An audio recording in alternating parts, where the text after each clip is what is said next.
Welcome to the Slop Farm. Enjoy the video. In this video, I will explain how to use creatine properly, full guide. Start with 3-5 grams daily after workouts or with a meal, and skip loading unless desired. Mix creatine with water or juice and take consistently for best results. Stay hydrated and monitor body response, adjusting dose if needed. Combine creatine with resistance training for strength gains and maintain use for at least 8 weeks to assess benefits.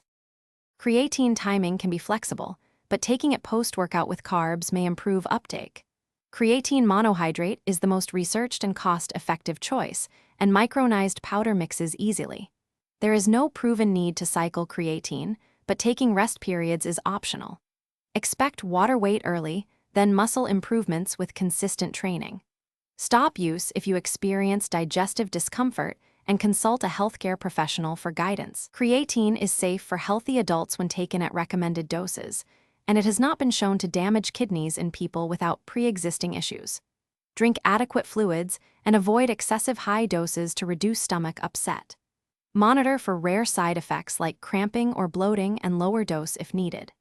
Discuss creatine with a healthcare provider if you have medical conditions, take medications, or are pregnant or breastfeeding before starting. Thanks for watching. Consider subscribing if we helped you today.